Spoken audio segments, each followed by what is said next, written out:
जय श्री रामचरितमानस से भगवान गरुड़ ने काकभूषण जी से कौन से 7 प्रश्न पूछे और काकभूषण ने उनके सवालों के क्या क्या जवाब दिए, जानेंगे काकभूषण जी और गरुड़ जी के संवाद से। सुनिए। पक्षीराज गरुड़ ने काकभूषण जी से प्रेम सहित पूछा, हे कृपालु, यदि मुझ पर आपका प्रेम है तो हे नाथ, मुझे अपना सेवक जानकर मेरे 7 प्रश्नों के उत्तर बखान कर कहिए। पहले तो यह बताइए कि सबसे दुर्लभ कौन सा शरीर है, फिर सबसे बड़ा दुख कौन है और सबसे बड़ा सुख कौन सा है, यह भी विचार कर संक्षेप में ही कहिए। संत और असंत का मर्म भेद आप जानते हैं, उनके सहज स्वभाव का वर्णन कीजिए। फिर कहिए, श्रुतियों में प्रसिद्ध सबसे महान पुण्य कौन सा है और सबसे महान भयंकर पाप कौन सा है। तब काकभूषण जी ने कहा, हे तात, अत्यंत आदर और प्रेम के साथ सुनिए। मैं यह नीति संक्षेप से कहता हूँ। मनुष्य शरीर के समान कोई शरीर नहीं है। चर अचर सभी जीव उसकी याचना करते हैं। यह मनुष्य शरीर नरक, स्वर्ग और मोक्ष की सीढ़ी है तथा कल्याणकारी ज्ञान, वैराग्य और भक्ति को देने वाला है। ऐसे मनुष्य शरीर को धारण प्राप्त करके भी जो लोग श्री हरि का भजन नहीं करते और नीच से भी नीच विषयों में अनुरक्त रहते हैं, वे पारसमणि को हाथ से फेंक देते हैं और बदले में कांच के टुकड़े ले लेते हैं। जगत में दरिद्रता के समान दुख नहीं है तथा संतों के मिलन के समान जगत में सुख नहीं है।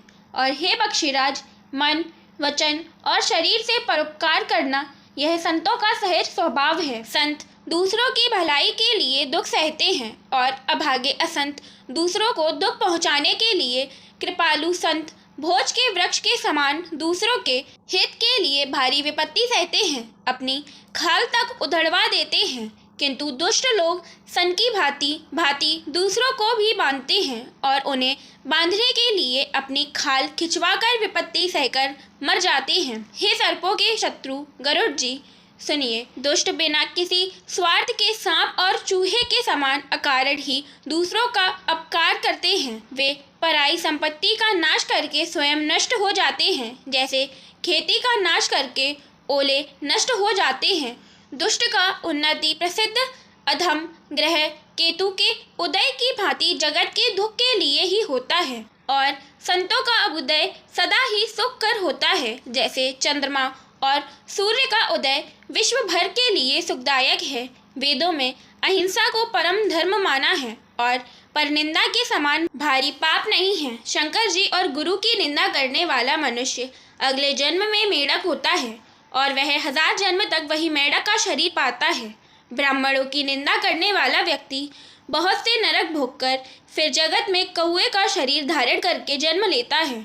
जो अभिमानी जीव देवताओं और वेदों की निंदा करते हैं, वे रौरव नरक में पड़ते हैं। संतों की निंदा में लगे हुए लोग उल्लू होते हैं, जिन्हें मोह रूपी रात्रि प्रिय होती है और ज्ञान रूपी सूर्य जिनके लिए बीत गया अस्त हो गया रहता है। जो मूर्ख मनुष्य सबकी निंदा करते हैं, वे चमगादड़ होकर जन्म लेते हैं। हे तात, अब मानस रोग सुनिए, जिनसे सब लोग दुख पाया करते हैं। सब रोगों की जड़ मोह अज्ञान है। उन व्याधियों से फिर और बहुत से शूल उत्पन्न होते हैं।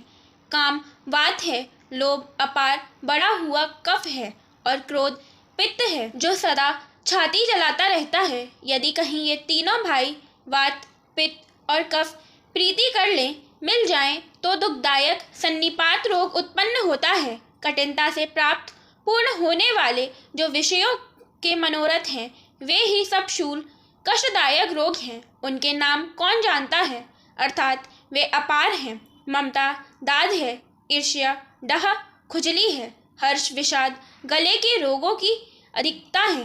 पराये सुख को देखकर जो जलन होती है, वही क्षयी है। दुष्टता और मन की कुटिलता ही कौड़ है। अहंकार अत्यंत दुख देने वाला डमरू रोग है। दंभ, कपट, मद और मान नहरुआ रोग है, नसों का रोग है। तृष्णा बड़ा भारी उदर वृद्धि रोग है। 3 प्रकार पुत्र, धन और मान की प्रबल इच्छाएं प्रबल तिजारी हैं। मत्सर और अविवेक 2 प्रकार के ज्वर हैं। इस प्रकार अनेकों बुरे रोग हैं, जिन्हें कहाँ तक कहूँ। एक ही रोग के वश होकर मनुष्य मर जाते हैं, फिर यह तो बहुत से असाध्य रोग हैं। यह जीव को निरंतर कष्ट देते रहते हैं। ऐसी दशा में वह शांति को कैसे प्राप्त करे। नियम, धर्म, आचार, उत्तम आचरण, तप, ज्ञान, यज्ञ, जप, दान तथा और भी करोड़ों औषधियाँ हैं, परंतु हे गरुड़ जी, उनसे यह रोग नहीं जाते। इस प्रकार जगत में समस्त जीव रोगी हैं, जो शोक, हर्ष, भय, प्रीति और वियोग के दुख से और भी दुखी हो रहे हैं। मैंने यह थोड़े से मानस रोग कहे हैं। ये हैं तो सबको, परंतु इन्हें जान पाए हैं कोई बिरले ही। प्राणियों को जलाने वाले ये पापी रोग जान लिए जाने से कुछ क्षण अवश्य हो जाते हैं, परंतु नाश को नहीं प्राप्त होते।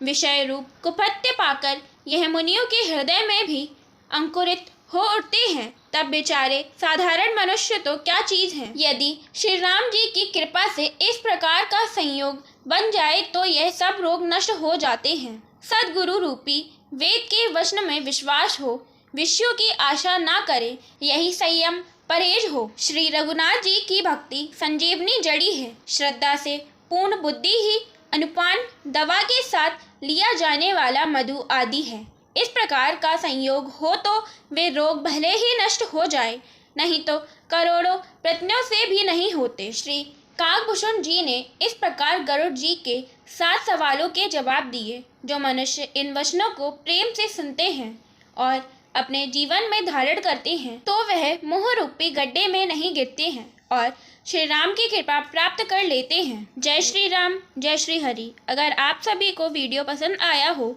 तो वीडियो को लाइक, चैनल को सब्सक्राइब और वीडियो को शेयर ज़रूर कीजिएगा। धन्यवाद।